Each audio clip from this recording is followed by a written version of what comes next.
Hi friends. ठीक है, आज हम देखेंगे कि एग्ज़ाम्स जो निकली है गवर्नमेंट की, ठीक है, तो बैंकिंग रिलेटेड, तो वो आरआरबी की निकली हुई है, रूरल रीजनल बैंक की निकली हुई है। उसकी भी एग्ज़ाम कौन कंडक्ट करता है? तो आईबीपीएस कंडक्ट करता है। कौन कंडक्ट करता है? तो आईबीपीएस कंडक्ट करता है। ओके, तो बेसिकली उन्होंने 4 पोस्ट की एग्ज़ाम निकली है। एक तो पहले है office scale 1, 2 and 3, scale 1, scale 2, scale 3, और जो चौथी जो है ऑफिस असिस्टेंट मल्टीपल पर्पस। ये 4 पोस्ट के लिए उन्होंने एग्ज़ाम निकाली हुई है। ठीक है, अब देखते हैं इंपॉर्टेंट डेट्स क्या है इसके लिए। सबसे पहली बात, ओके, तो ऑनलाइन फॉर्म भरने के लिए डेट जो इनकी स्टार्ट हुई है वो हुई है 1 तारीख से स्टार्ट हुई है, 1 जुलाई 2020। और एंडिंग डेट है, जो लास्ट डेट है, 21 जुलाई 2020। मतलब 21 जुलाई को इनकी लास्ट डेट है। अब ये टाइम इनका कब खत्म होगा अप्लाई करने का? तो वो रात के 12 बजे खत्म होगा। और फीस जो भरना है उनको, ठीक है, फीस भी भरना है, सिर्फ फॉर्म भर के नहीं चलेगा, आपको फीस भी भरना पड़ेगा इसके लिए। तो फीस भरने का टाइम भी सेम है, दोनों का भी टाइम सेम ही है। अब जिन बच्चों ने ऑनलाइन ट्रेनिंग के लिए, मतलब उनके पास जो फ्री ट्रेनिंग जो कंडक्ट करती है गवर्नमेंट, ठीक है, बेसिकली, तो उनके लिए उन्होंने डाउनलोड फॉर्म करना है। कब करना है? तो भाई 12 तारीख को करना है, 12 अगस्त को करना। लेकिन ये 12 अगस्त को उनका फॉर्म डाउनलोड होगा। उनकी ट्रेनिंग का ड्यूरेशन जो होगा ये होगा 24 अगस्त से लेके 29 अगस्त तक इनका ट्रेनिंग प्रोसेस का ड्यूरेशन दिया हुआ है इन्होंने। और जो एग्जाम कंडक्ट होगा उसका डाउनलोड करेंगे हम फॉर्म। कब करेंगे? कॉल लेटर डाउनलोड करके करेंगे प्रीलिम एग्जामिनेशन के लिए अगस्त मंथ में। अगस्त मंथ में किसके लिए? अपना प्रीलिमिनरी एग्जाम के लिए। अब उन्होंने डेट स्पेसिफाई नहीं किया, लेकिन अगस्त में मिड होगा, लास्ट कभी भी होगा उनका अगस्त में, वो दिया हुआ है, 22 डेट दी हुई है। और एग्जाम एग्जाम जो है प्रीलिमिनरी अपना कब हेल्ड होगा? In where somewhere in the September and October. ये सारी डेट जो दी है ये टेंटेटिव डेट्स है, कोई भी फिक्स डेट अभी तक उनसे आई नहीं है। इसका अपडेट लेने के लिए हमेशा आईबीपीएस के साइट पे जाके हमें लेना पड़ेगा। ओके, सो राइट नाउ ये बाकी की जो क्लास 2 की पोस्ट दी है, जो मेंस की जो दी है डेट दी है, वो टेंटेटिव डेट्स दी है उन्होंने, मंथ दिए हुए हैं। अब ये 4 पोस्ट देते हैं, इनकी हायरार्की देखते हैं कैसी होगी। सबसे निचला जो वर्ग होगा उसका निचला जो एग्जाम होगा वो लो लेवल का पहले होगा अपना ऑफिस असिस्टेंट के लिए। फिर ऑफिस स्केल होगा, है ना, स्केल 1 होगा, फिर स्केल 2 होगा, फिर स्केल 3 होगा। ये इनकी हायरार्की है ये पोस्ट की। ठीक है, अब ये नंबर ऑफ पोस्ट कितने, नंबर ऑफ वैकेंसी कितने निकाली है, हम ये भी थोड़ा देखते हैं। हर एक पोस्ट के लिए कितनी वैकेंसी निकली है, कैटेगरी को कैसे उन्होंने पोस्ट दी हुई है, टोटल कितनी वैकेंसी, ये देखेंगे जरा हम अपन। ठीक है, तो टोटल वैकेंसी देखते हैं हम कितनी निकाली है गवर्नमेंट ने इस बार। ठीक है, तो ये देखेंगे हम यहाँ पे ऑफिस असिस्टेंट के लिए देखेंगे, मल्टीपर्पज के लिए। एससी कैटेगरी के लिए आप देखोगे तो 811 निकली है, 811 निकली हुई है। एससी की, एसटी के लिए 326 निकली हुई है। हर एक कैटेगरी के लिए उन्होंने अच्छी खासी इस बार पोस्ट निकली मल्टीपर्पज के लिए। ठीक है, बेसिकली तो इनका टोटल नंबर आप देखोगे तो समवेयर इन अराउंड 5328 ये उनका नंबर है। ठीक है, 5328 ये टोटल वैकेंसी किसके लिए होगी? ऑफिस असिस्टेंट के लिए। स्केल 1 के लिए ये उनकी वैकेंसीज है 3928। ओके, फिर बाद में ऑफिस 2 के लिए होगी यहाँ पे। अभी मैं इसके लिए स्पेसिफाई बता दूँ, इनके लिए भी, इसके लिए अलग अलग कैटेगरीज है। उसके लिए सीए के लिए है, ठीक है, फिर बाद में लॉ के लिए है, आईटी के लिए है, स्पेशलिस्ट है, जनरल है।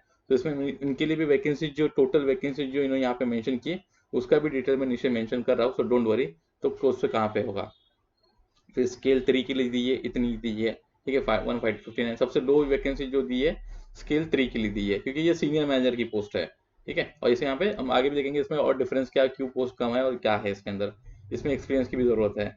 अब टोटल वैकेंसी जो निकाली हुई है गवर्नमेंट ने आरआरबी के लिए 10,400 से 61,461 के लिए निकाली हुई है, मतलब 10,461 इतनी पोस्ट इस बार निकली, काफी है ये।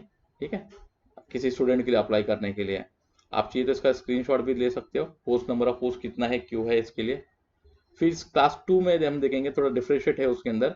तो एग्रीकल्चर के लिए जो उन्होंने पोस्ट निकाली हुई है यहाँ पे, एससी के लिए 13 निकली है, एसटी के लिए 6 निकली, ओबीसी के लिए 26 निकली है, इकोनॉमिकल बैकवर्ड क्लास के लिए 8 निकली है। सो एग्रीकल्चर, अगर कोई बंदा एग्रीकल्चर बैकग्राउंड से है जिनको अप्लाई करना है स्पेशलिस्ट के लिए, तो उनके लिए टोटल वैकेंसी कितनी है? सो 103। अगर कोई बंदा मार्केटिंग से करता है तो उसके लिए वैकेंसी 8 है। यहाँ पे कोई बंदा ट्रेजरी के लिए करता है तो उसके लिए 3 है। बाद में कोई लॉ के लिए कर रहा तो 27 है, सीए के लिए कर रहा था 27 है, आईटी के लिए कर रहा है तो 60 है, ठीक है। और जनरल के लिए अगर कर रहा है कोई बंदा, वहाँ पे 850 ऑलमोस्ट उनकी पोस्ट यहाँ पे अवेलेबल है। तो इसके लिए कितनी पोस्ट अवेलेबल है यहाँ पे? यहाँ पे 1082, मतलब 1082 पोस्ट सिर्फ स्पेशलिस्ट ऑफिसर के लिए अवेलेबल है, जिन्होंने कोई भी उनका ग्रेजुएशन जो है इस फील्ड में किया होगा उनके लिए, ठीक है। आपकी तो अब बेसिकली इसमें एक चीज मैं बताना चाहूंगा आप लोगों को कि मैंने जो दिया है बाइफर्केशन पोस्ट के हिसाब से किया हुआ है और उस कैटेगरी के वाइज से किया हुआ है, लेकिन हमारे पास ये 20 स्टेट, हमारे इंडिया में जितने स्टेट है ये सारे उनका वैकेंसीज है। तो इसका जो बाइफर्केशन है हमारे स्टेट में वैकेंसी अवेलेबल है या नहीं है, वो देखना है स्टूडेंट ने। सबसे इंपॉर्टेंट बात इसमें ये है, अगर मैं स्टेट ऑफ महाराष्ट्र में बिलोंग करता हूँ, ठीक है, मैं चलो मैं ओपन कैटेगरी में बिलोंग करता हूँ, ठीक है, और मैं स्टेट ऑफ महाराष्ट्र में बिलोंग, इतनी वैकेंसीज है यहाँ पे मल्टी स्किल यहाँ पे है, लेकिन क्या ये मेरे स्टेट में अवेलेबल है, ये देखना भी बहुत जरूरी है। अगर मेरे स्टेट में अवेलेबल नहीं है तो फिर कुछ मतलब का नहीं है, ठीक है। फॉर जनरल नहीं देखता हूँ मैं, एक्चुअली मैं बोलता हूँ कि मैंने मास्टर्स मार्केटिंग में किया हुआ है या फिर ट्रेजरीज में किया हुआ है, लेकिन यहाँ पे वैकेंसी ही नहीं है मेरे लिए, तो मैं अप्लाई करके मतलब ही नहीं मुझे। तो मुझे ये भी देखना पड़ेगा कि मेरे स्टेट में वैकेंसीज अवेलेबल है कि नहीं है, ठीक है। तो नीचे आपको मैं दूंगा लिंक, ठीक है, आप वो वहाँ पे जाके डिटेल में देखना, क्योंकि यहाँ पे सारा डिटेल देना इम्पॉसिबल होगा इसके लिए, ठीक है। तो नीचे आएंगे हम, पर्टिकुलरली कितनी बैंक्स इसमें शामिल होती है। 43 बैंक है भाई, 43 बैंक है दोस्तों यहाँ पे, ठीक है। तो आप यहाँ पे आप देखोगे, सॉरी, ठीक है, तो 43 बैंक है यहाँ पे जो ये सब एग्जाम में इन्वॉल्व होती है आरआरबी के। आप देखोगे फॉर एग्जांपल यहाँ आप देखोगे जम्मू कश्मीर में है, ठीक है, जम्मू कश्मीर ग्रामीण बैंक, यहाँ पे ग्रामीण बैंक है। यहाँ पे एक ही स्टेट के दो चार बैंक भी हो सकते हैं, नॉट नेसेसरी कि एक ही बैंक होगा। जैसे एग्जाम्पल महाराष्ट्र में दिया है 22 पे, देखिए आप, महाराष्ट्र ग्रामीण बैंक औरंगाबाद इसका ये है, सेंटर है फिलहाल में, हाँ ये महाराष्ट्र है और मराठी। अब इसमें और एक बात मैं आपको मेंशन करना चाहूंगा, जो फॉर्म भरते समय है, आपका जिस स्टेट में आप फॉर्म भर रहे हो उसको आपको लोकल लैंग्वेज आनी ही चाहिए। अगर मैं महाराष्ट्र में अप्लाई कर रहा हूँ तो मुझे मराठी आना अनिवार्य है, कंपलसरी है। अगर मैं गुजरात में कर रहा हूँ तो गुजराती इंपॉर्टेंट है। तो उन्होंने उसके लिए भी उन्होंने स्पेसिफाई किया कि आप कौन से स्टेट में अप्लाई करें, कौन सी लैंग्वेज आनी चाहिए। अभी यहाँ पे देखिए गुजरात, तो गुजरात के लिए गुजराती लैंग्वेज कंपलसरी है। अब राजस्थान में जा रहे हो तो राजस्थान के लिए हिंदी है ना, ठीक है। तो आप चलो और कोई देख लेते हैं। यहाँ पे आप जम्मू कश्मीर, तो जम्मू कश्मीर में 5 लैंग्वेजेस दी हुई है, तो पांचों के पांचों आनी जरूरी है क्या? नहीं, आप इसमें से कोई एक आनी जरूरी है, एक भी कोई भी चलेगी, लेकिन उतनी लैंग्वेज, लोकल लैंग्वेज आपको आनी जरूरी है, ठीक है। तो 43 बैंक है दोस्तों यहाँ पे जो उन्होंने पार्टिसिपेट किया रूरल रीजनल बैंक के लिए वैकेंसीज के लिए। आगे आते हैं। अब इम्पोर्टेंट पार्ट इसमें यह है कि मैं कितने पोस्ट के लिए अप्लाई कर सकता हूँ, चलिए मैं आपको बता दूं, ठीक है। यहाँ पे आप आ जाएंगे, हम कितने पोस्ट के लिए हम अप्लाई कर सकते हैं, कितनी बार हम अप्लाई कर सकते हैं। मैं इन तीनों में से एक सेकेंड,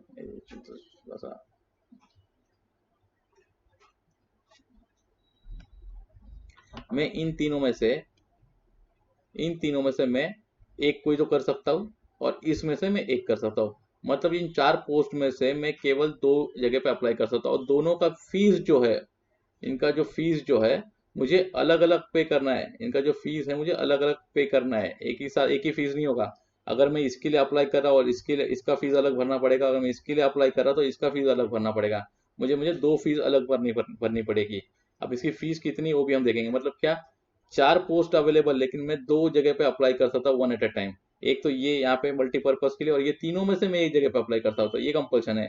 अब ये तीनों में से एक ही जगह पे अप्लाई कर सकते हो, मुझे इसमें से केवल मुझे कितने, एक ही कोई तो अप्लाई कर सकता हूँ और ये कर सकता हूँ, ठीक है।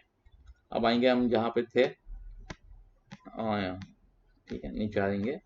यहाँ इन्होंने वही स्पेसिफाई किया, number of post you can apply for the multipurpose and you can apply the post officer, however the candidate can only apply one post for the officer cadre, only for the officer cadre. मतलब क्या, आप केवल इसमें से scale one, scale 2 और scale 3, इसमें से कोई भी एक ही पोस्ट के लिए अप्लाई कर सकते हो, और एक इसके लिए, तो मतलब 2 पोस्ट के लिए अप्लाई कर सकते हैं, ठीक है। यहाँ पे स्पेसिफिकली पॉइंट इंपॉर्टेंट है, वंस एक बार हमने अगर किसी भी कैटेगरी में, ओपन कैटेगरी में, अगर शेड्यूल कैटेगरी के बंदे ने फॉर्म भर दिया तो वो कैटेगरी उसकी चेंज नहीं होगी। अगर कैटेगरी में आपने फॉर्म भर दिया तो आपको अगर ओपन में जाना है तो वो नहीं हो सकता है। आपने एक बार जिस जगह पे फॉर्म भर दिया, टिल एंड प्रोसेस जब तक खत्म नहीं होता है आपको उसी कैटेगरी में रहना पड़ेगा। आपकी कोई भी रिक्वेस्ट नहीं सुनी जाएगी, उसी इसमें रहना पड़ेगा आपको। No request, see no request of consider to be of candidate under the any category other than the one which has to be applied the entitled. अब यहाँ पे आएंगे नेशनल क्या क्या कैटेगरीज है। तो एक तो हमें सिटीजन होना बहुत जरूरी है इंडिया का। अब यहाँ पे उन्होंने नेपाल का भी दिया है, भूटान का भी दिया है, टिबेटियन रिफ्यूजी होगा तो उसके लिए भी है, और person who is Indian origin, ठीक है, migrated to the Pakistan, Bhutan and other countries, यहाँ पे उन्होंने दिया टर्म्स एंड कंडीशन। तो वो हमें इंपॉर्टेंट नहीं है, हम तो इंडियन ही है, तो हमें यहाँ पे फोकस करना है। अभी एज किसके लिए कितना है, तो सबसे पहले हम आएंगे नीचे, ठीक है, नीचे से हम स्टार्ट करते हैं।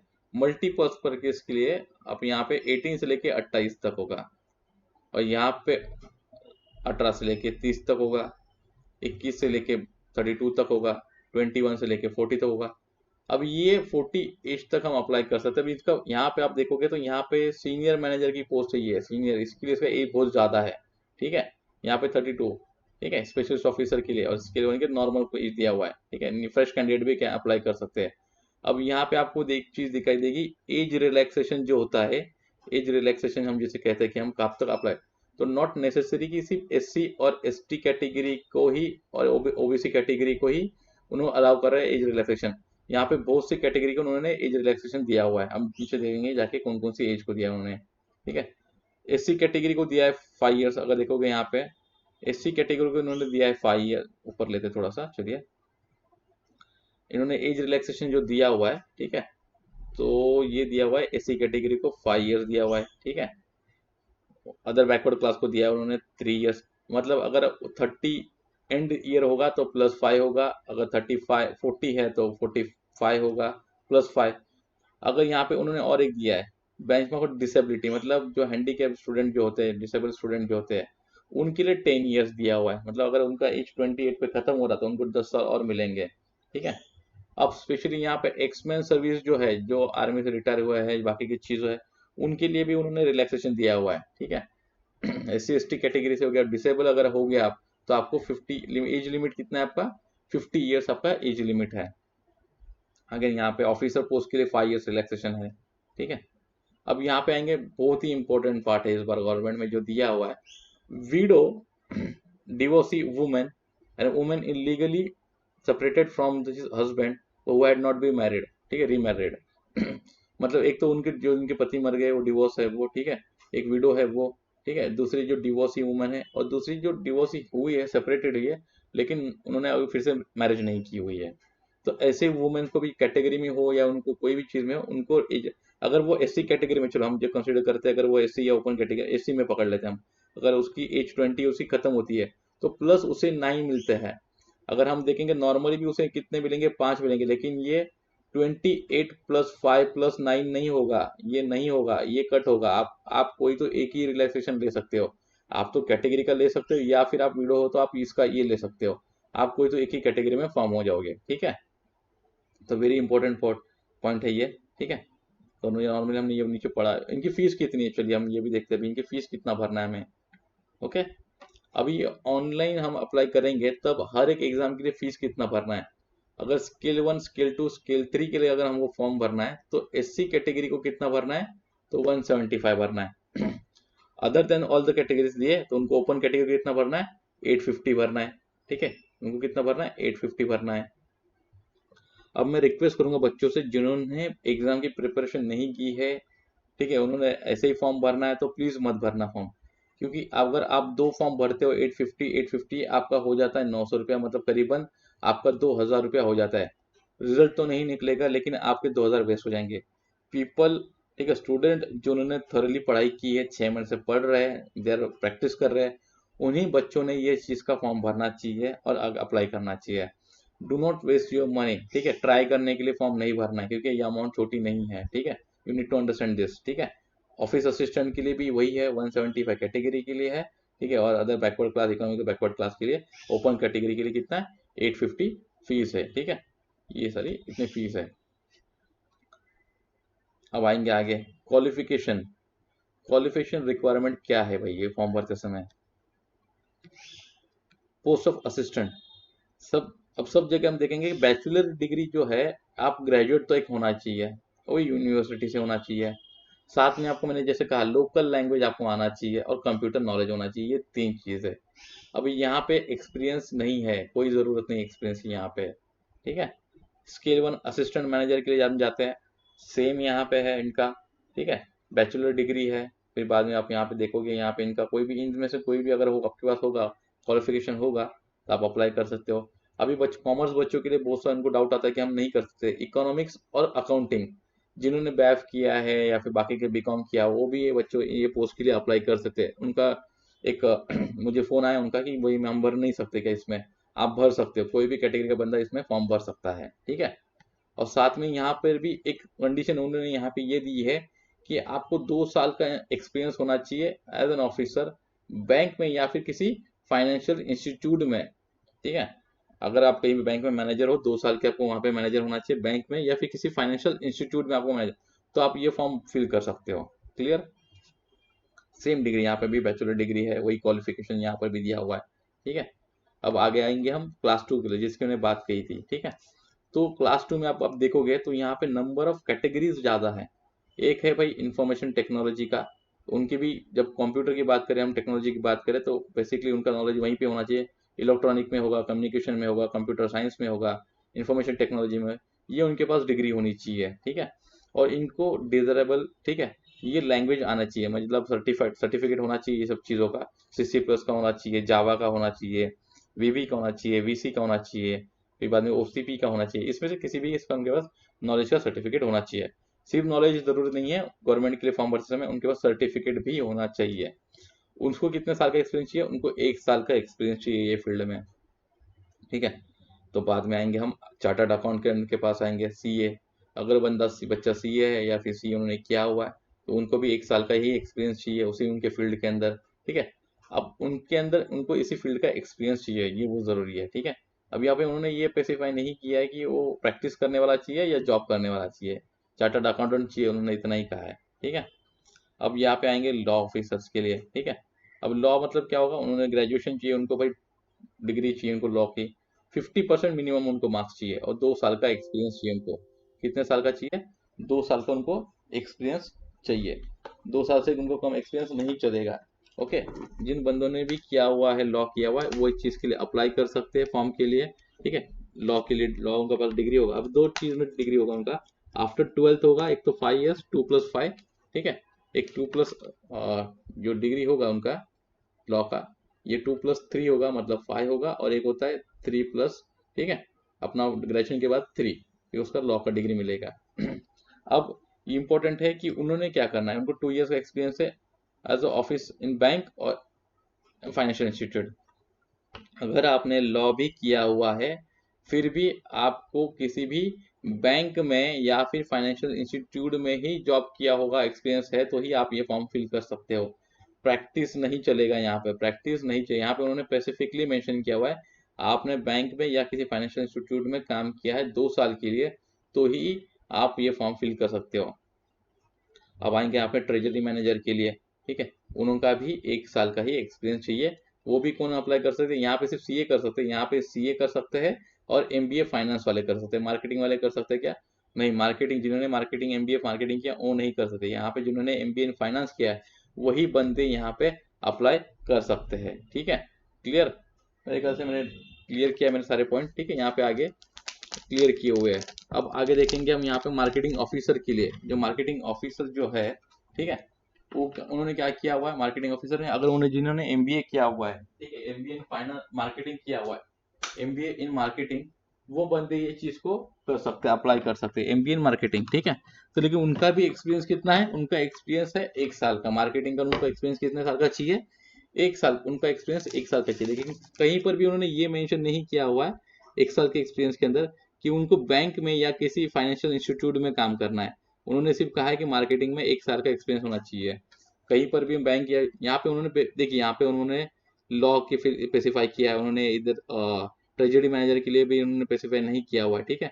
वहाँ पे उन्होंने CA के लिए स्पेसिफाई नहीं किया हुआ है, तो जहाँ पे उन्होंने स्पेसिफाई किया वो उनको ज़रूरी है वहाँ पे। अब आएंगे हम यहाँ पे एग्रीकल्चर के अंदर, ठीक है। तो एग्रीकल्चर ऑफिसर के लिए बस ऑब्वियस है, एग्रीकल्चर आपका डिग्री होना चाहिए, एनिमल हस्बेंड्री, फॉरेस्ट्री, ठीक है। फिर बाद में जो एग्रीकल्चर इंजीनियरिंग जो भी है, उनको 2 साल का एक्सपीरियंस होना चाहिए, रिलेवेंट फील्ड, जरूरी नहीं है कि बैंक में ही हो या फाइनेंशियल इंस्टीट्यूट में ही आपका एक्सपीरियंस हो, ये कहीं पर भी चलेगा, ठीक है। कंपल्सन किसको है, सिर्फ ये दो बंदों को कंपल्सन है, ठीक है। किस, लॉ ऑफिसर को ही कंपल्सन है कि भाई उसका जो एक्सपीरियंस है वो बैंक में या फिर फाइनेंशियल इंस्टीट्यूट में होना चाहिए, अदरवाइज किसी को भी, बाकी को लोगों को नहीं है। जाएंगे अब ऑफिसर स्केल 3 के लिए आएंगे, ठीक है। तो ये देखेंगे बैचलर डिग्री है सेम सबके लिए, डिसिप्लिनरी रिकॉर्डिंग मिनिमम 50% है यहाँ पे इनके लिए भी, ठीक है। और बाकी के जो भी ग्रेजुएशन होता है वहाँ से ही करे।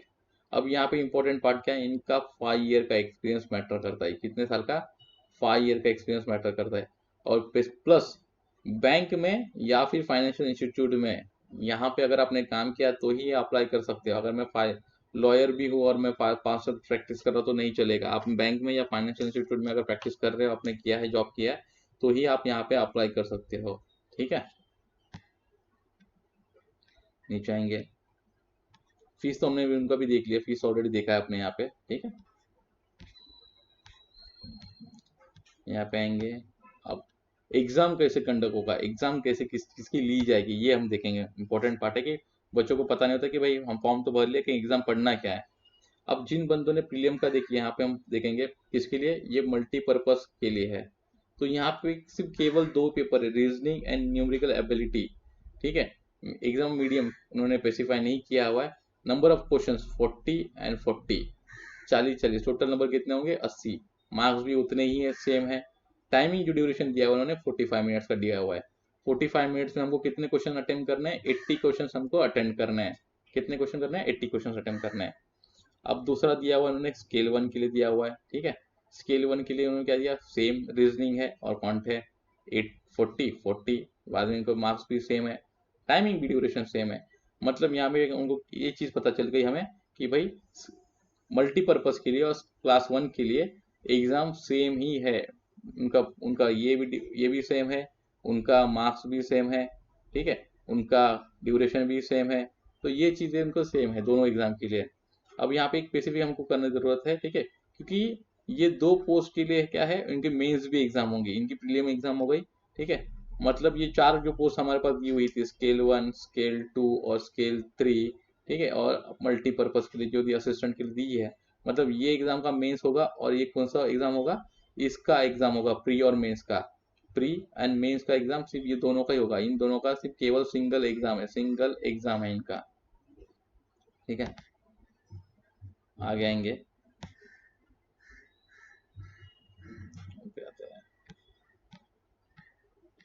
यहाँ पे, ठीक है। तो ये मेंस है उनका, ओके। तो मेंस में कितना सब्जेक्ट है, तो बच्चों को लगता है कि भाई चलो 2 ही सब्जेक्ट है, नहीं। यहाँ पे आपको इंग्लिश है, कंप्यूटर है, जनरल अवेयरनेस है और न्यूमेरिकल एबिलिटी। अब ये 4A और 4B जो दिया हुआ है, इसमें से आप कोई भी एक चूज कर सकते हो, इसमें से आप कोई भी एक चूज कर सकते हो, इसमें से आप कोई भी एक चूज कर सकते हो, ठीक है। सो नॉट नेसेसरी कि इंग्लिश भी आना चाहिए, हिंदी भी आना चाहिए। जिन बंदों को इंग्लिश नहीं आ रहा है या फिर इंग्लिश का इशू है, तो ये बंदे उस चीज के लिए अप्लाई कर सकते हैं। मतलब मुझे इंग्लिश नहीं ले, मुझे हिंदी नहीं लेना है तो मैं इंग्लिश के लिए अप्लाई करूंगा, और मुझे इंग्लिश लेना है तो मुझे हिंदी के लिए नहीं अप्लाई करूंगा, ठीक है। अपोजिट यहाँ पर भी सेम, स्केल 1 के लिए आपको जैसे मैंने कहा था, दोनों के लिए सेम ही है, ठीक है।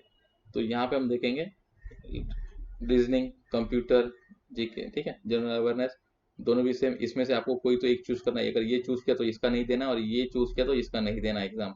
इनके मार्क्स देखेंगे, इनके मार्क्स भी आप देखेंगे मेंस के सेम ही है, 40 40 40 40, हर जगह पे 40 है। और 200 मार्क्स है इसका, टोटल कितने हैं, 200 मार्क्स। लेकिन 200 क्वेश्चन है, सॉरी 200 क्वेश्चन है, मार्क्स यहाँ पे दिए उन्होंने। इनका वेटेज अलग अलग है, देखिए। अगर आप देखेंगे यहाँ पे 40 मार्क्स को 50 दिया हुआ है, 40 को 20 दिया हुआ है। सबसे लो वेटेज दिया हुआ है जो कंप्यूटर नॉलेज को दिया हुआ है, जो है ना 40 क्वेश्चन तो 40 है, लेकिन मार्क्स कितने हैं, 20 है। मतलब एक क्वेश्चन को कितना मार्क्स है, आधा मार्क्स दिया हुआ उन्होंने ऑलमोस्ट, ठीक है। यहाँ पे 40 को 40 दिया हुआ है, 40 को 40, 40 को 40, और यहाँ पे 40 को 50 दिया हुआ है, कहाँ पे, न्यूमेरिकल एबिलिटी को। क्लियर। सो ये चीज, ड्यूरेशन कितना होगा इनका, 2 आवर्स का ड्यूरेशन होगा। मेंस में भी यहाँ पे स्किल ऑफिसर के लिए सेम ही है, जो डिफरेंस देखा जाएगा यहाँ पे 40 और यहाँ पे 20। क्वेश्चन कितने हैं, 40 है, लेकिन मार्क्स कितने हैं, 20 है। यहाँ पे जो सिर्फ 2 जगह पे इंक्रीज होगा, एक है अपना रीजनिंग और एप्टीट्यूड के लिए 40 क्वेश्चन है, लेकिन मार्क्स कितने मिलेंगे, 50-50 मिलेंगे। ड्यूरेशन इनका भी कितना होगा, 2 आवर्स का ही होगा। देखिए उन्होंने स्पेसिफाई किया candidate can opt for the either 4A और 4B, 4A और 4B यहाँ पर उन्होंने मेंशन करके रखा हुआ है। अब जैसे मैंने आपको कहा था कि आपको किसी भी स्टेट में अगर अप्लाई करते हो तो मीडियम ऑफ टेस्ट कौन सी एग्जाम होगी, उसमें लैंग्वेज कौन सी होगी। अगर मैं आसाम में अप्लाई कर रहा हूँ तो आसाम में 3 लैंग्वेजेस में एग्जाम होगी, एक तो इंग्लिश में होगी, हिंदी में होगी और आसामी होगी। अब ये जो दिया है ये किस चीज़ का दिया हुआ है, मुझे एग्जाम किस चीज़ में होगा, ठीक है, मीडियम ऑफ एग्जामिनेशन, एग्जाम मेरी कौन से लैंग्वेज में हेल्ड होगी वो दिया हुआ है उन्होंने, ना कि मुझे कौन सी लैंग्वेज आती है। क्लियर। अगर आप महाराष्ट्र की बात करो तो महाराष्ट्र में इंग्लिश, हिंदी, मराठी और कोंकणी ये 4 लैंग्वेज में पेपर आपको मिलेंगे, ठीक है, सेम बाकी के। अब हम आएंगे सिंगल एग्जामिनेशन के लिए। अब ये सिंगल एग्जामिनेशन 2 लोगों के लिए अप्लाई है, एक तो क्लास 2 के लिए और एक क्लास 3 के लिए। इन दो को स्केल 1, स्केल 2 और स्केल 3 इन दोनों के लिए सिर्फ सिंगल एग्जाम है। कितनी एग्जाम है, सिंगल एग्जाम में आप इसकी पोस्ट आपको मिलेगी, मार्क्स में अगर अच्छे मिल गए तो आपकी सिलेक्शन हो जाएगी। इसमें आपको वेटेज किसमें सेम जैसे वहां पे था वही सेम यहाँ पे पैटर्न है। मतलब जो स्केल 1 का और मल्टीपर्पज का जो मेंस था ये भी उनका प्रीलियम एग्जामिनेशन है, रीजनिंग है, कंप्यूटर है, फाइनेंशियल अवेयरनेस यहाँ पे, ठीक है, यहाँ पे फाइनेंशियल अवेयरनेस है। बाद में लैंग्वेज है इंग्लिश और हिंदी, और quantity and aptitude data interpretation, ये बहुत जरूरी है। यहाँ पे आपको क्या दिया, अलग जो दिया है वो डेटा इंटरप्रिटेशन दिया हुआ है। यहाँ पे कॉन्ट सिर्फ कॉन्ट नहीं है, आपको प्लस करके क्या आ रहा है, डेटा इंटरप्रिटेशन भी आ रहा है। मार्क्स भी इसी तरह से है, ज़्यादा डिफरेंस नहीं है मार्क्स में, 40-50, 40 का यहाँ पे आ गया 20 हो गया, और यहाँ का 40 का 50 हो गया, सेम ही है। बाकी की जगह वेटेज भी सेम ही है, लैंग्वेज ऑफ इंग्लिश सेम ही है, ठीक है। सिर्फ बढ़ क्या गया आपको यहाँ पे, एक फाइनेंशियल अवेयरनेस बढ़ गया है यहाँ पे। जीके के ऊपर जो बताया जा रहा है वो जीके बताया जा रहा था अपने को, यहाँ पे जो था वो जीके था, जनरल अवेयरनेस था, ठीक है, कंप्यूटर नॉलेज और जनरल अवेयरनेस। यहाँ पे जो दिया उन्होंने क्या दिया हुआ है, जनरल अवेयरनेस की वजह पे फाइनेंशियल अवेयरनेस, जनरल अवेयरनेस नहीं है ये, इनका है फाइनेंशियल अवेयरनेस, क्योंकि इनको डील करना है स्पेसिफिकली विद स्पेशलाइजेशन में, इनका फाइनेंस में होगा। स्केल 2 में जो होगा, ठीक है, अब ये जनरल ऑफिसर्स के लिए है। स्केल 2 में मैंने जैसे कहा आपको एग्रीकल्चर वाला भी आएगा, ठीक है, आईटी वाला भी आएगा, सीए भी आएगा, ठीक है, मार्केटिंग वाला भी आएगा। तो इनका जो नॉलेज है इनका बैंकिंग के रिलेटेड होना चाहिए, तो लेकिन ये जो है जनरल है, ठीक है। और जो स्पेशलिस्ट है जिन्होंने एग्रीकल्चर के भरा है, सीए के लिए भरा है या फिर आईटी के लिए भरा है, उनके लिए उन्होंने क्या सिलेबस दिया हुआ है, तो उनके लिए पहले बात जीके दिया है प्रोफेशनल, उनका इनका जो है अगर एग्री में भरा था एग्री में, सीए में भरा तो सीए में, मार्केटिंग में भरा है तो मार्केटिंग में, उनका उस चीज का प्रोफेशन का उनको नॉलेज होना चाहिए। मार्क्स 40 और 40 question 40 marks. Reasoning, financial awareness, ठीक है, वो होना ही चाहिए उनको, ठीक है। फिर बाद में यहाँ पे उनका लैंग्वेज उनको भी सेम ही है, कोई भी ऑप्ट कर सकते हैं कंप्यूटर नॉलेज, और यहाँ पर भी सेम ही है, क्वांटिटी एप्टीट्यूड और डेटा इंटरप्रिटेशन यहाँ पर भी उनको सेम है। ये स्पेशलिस्ट को जो बढ़ गया है वो एक चीज बढ़ गई है, यहाँ पे उनको सिर्फ 5 है, यहाँ पे 6 है। देखिए यहाँ पे 6 चीज है, अगर बंदा स्पेशलिस्ट में फॉर्म भरता है तो उसको 6 मतलब 6 चीजें दी है, लेकिन उसमें से एक ऑप्ट करेगा, मतलब उसको टोटल 5 पेपर क्वेश्चन सब 5 सब्जेक्ट रहेंगे उसके पास। यहाँ पे टोटल सब्जेक्ट कितने रहेंगे, 4 सब्जेक्ट रहेंगे, क्योंकि उसमें से एक हट जाएगा, ठीक है। यहाँ पर भी 5 ही रहेंगे, यहाँ पे भी, हाँ, यहाँ पर 5 रहेंगे, ठीक है, और यहाँ पे 6 ही सब्जेक्ट रहेंगे टोटल, इसमें से एक हट जाएगा, इसमें से कोई तो एक रहेंगे ना, एक ही लेंगे, ठीक है। और इनका ड्यूरेशन जो दिया है, इसका देखिए जनरल का ड्यूरेशन जो है वो 2 घंटे का है, और जो स्पेशलिस्ट का ड्यूरेशन है एक सब्जेक्ट बढ़ने की वजह से 2.5 घंटे का है, मतलब इसका 2.5 घंटे का ड्यूरेशन है और इसका कितने घंटे का ड्यूरेशन है, 2 घंटे का ड्यूरेशन है इसका। आगे आएंगे स्केल 3 के लिए, ठीक है, सेम है, रीजनिंग, ठीक है, बाद में अपना कंप्यूटर नॉलेज, फाइनेंस, इसमें से एक कोई तो लेना है, और अकाउंट से भी ऑलमोस्ट सेम ही है। 5 सब्जेक्ट रहेंगे इसमें से, इसमें कहीं भी आपको स्पेसिफाई नहीं दिया है, और फाइनेंशियल अवेयरनेस दिया है, जनरल अवेयरनेस नहीं है यहाँ पे, ना ही आपको स्पेसिफिक स्टडी किसी चीज़ करनी है। यहाँ पर भी सेम पैटर्न है उनका भी, 40-40-40 क्वेश्चन है, सिर्फ डिफरेंस है अवेयर फाइनेंशियल अवेयरनेस में, कंप्यूटर अवेयरनेस में, जो दिया है कंप्यूटर अवेयरनेस में उसको कम वेटेज दिया हुआ है यहाँ पे। इसका भी टाइमिंग जो है 2 आवर्स का ही टाइमिंग है। यहाँ पर भी उन्होंने स्पेसिफाई किया है candidate can opt for either 4A और 4B। अब यहाँ पे आएंगे पेनल्टी, मतलब नेगेटिव मार्किंग है क्या सर, हाँ, क्योंकि कुछ बंदे अंदर जैसे टाइप बिना पढ़ाई आ जाते हैं और टाइप करते हैं, ठीक है, तो उनके लिए तो एकदम डेंजरस होगा। क्योंकि यहाँ पे है क्या है, 1/4 नेगेटिव मार्किंग है। अगर आपके 4 क्वेश्चन गलत करे तो आपका 1 मार्क क्या होगा, डिडक्ट हो जाएगा, आपका 1 मार्क्स डिडक्ट हो जाएगा, 1/4 ऑफ द मार्क्स। ठीक है, ये नेगेटिव मार्किंग है, मतलब क्या 0.25% भी आपका हो गए तो भी चलेगा। कट ऑफ कैसे लगेंगे, यहाँ पे उन्होंने सीधा दिया हुआ है कट ऑफ के बारे में। ओके, कट ऑफ स्कोर कैसा होगा, so depending upon the number of vacancies available in each state. ठीक है, candidate will have to shortlisted provided allotment.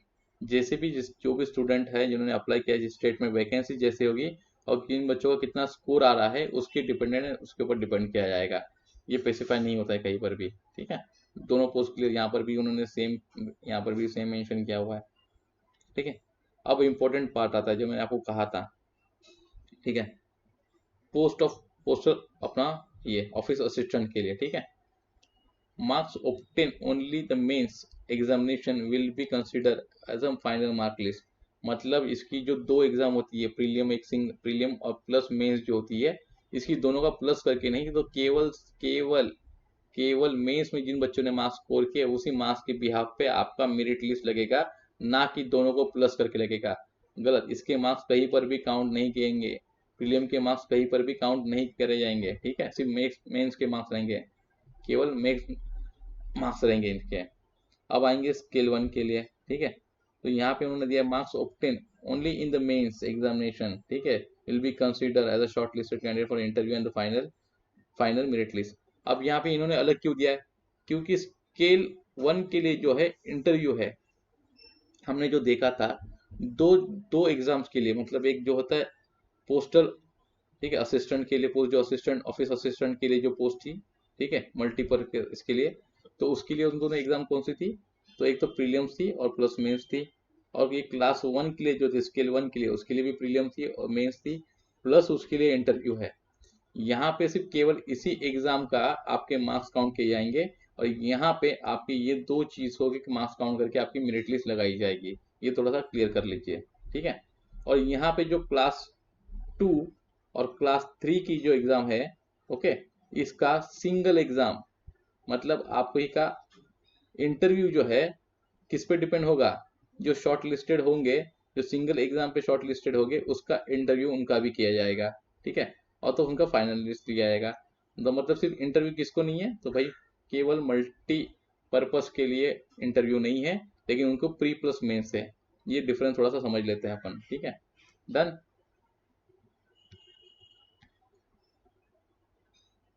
Interview, ठीक है, तो मैंने कहा जी इंटरव्यू किसको अवेलेबल है, तो इंटरव्यू केवल ही स्केल 1, स्केल 2 और स्केल 3 के लेवल अवेलेबल है, जैसे मैंने कहा था।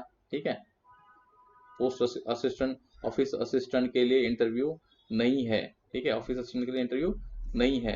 इंटरव्यू कितने मार्क्स का होगा, तो भाई इन्होंने दिया हुआ यहाँ पे 100 मार्क्स का इंटरव्यू होगा। ठीक है, डन।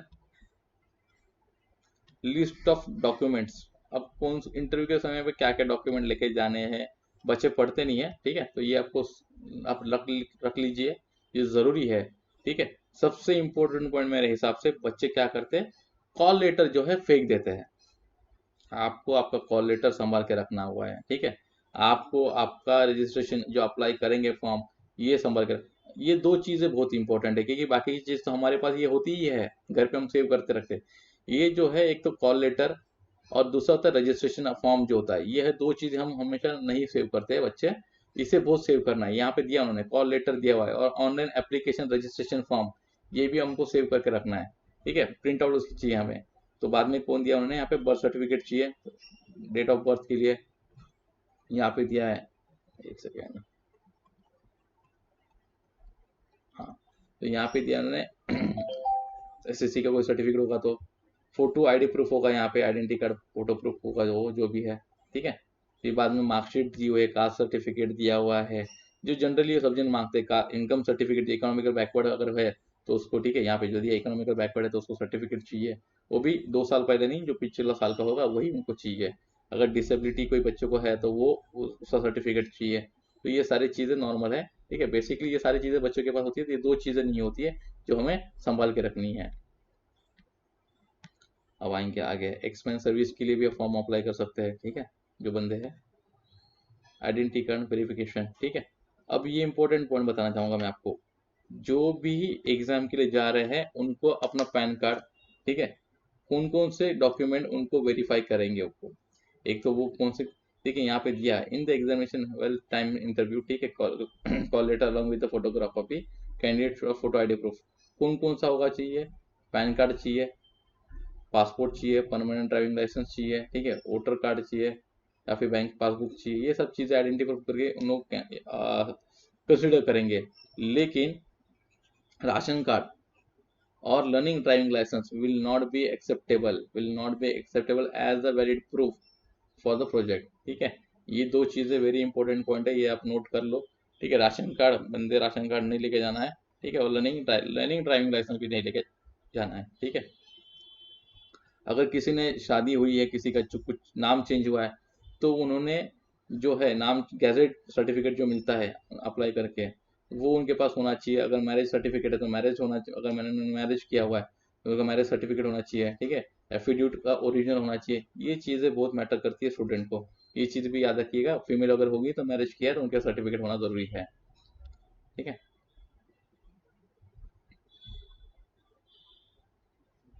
आगे आएंगे, सेम जो मैंने कहा था, ठीक है। अब यहाँ पे आएंगे एग्जाम के दिन पे क्या क्या होगा। तो अब भाई आपको मास्क पहनना है, ग्लोव्स पहनना है, आपको पर्सनल वाटर बॉटल रखना है, पर्सनल सैनिटाइजर आपको रखना है, ठीक है, सिंपल पेन रखना है। Exam will be related to the document जो भी है, admit call letter, admit card, ठीक है, ओरिजिनल आईडी प्रूफ, यही आप रख सकते हो, ठीक है। अब जो बंदे साथ में राइटर लेके आते हैं, उन राइटर का भी एक्सपेंस उनको ही करना है, जो भी है उनका जो मास्क होगा, ग्लोव्स होगा, ठीक है। यहाँ पे उन्होंने दिया मेरे ख्याल से स्पेसिफिक क्या है ये 7 नंबर में, कैंडिडेट अवेलिंग द सब्सक्राइबर में जो अपना जो ब्लाइंड स्टूडेंट होते हैं उनके लिए जो है सब्सक्राइबर आते हैं उनके लिए स्पेसिफिकली उन्होंने दिया हुआ है।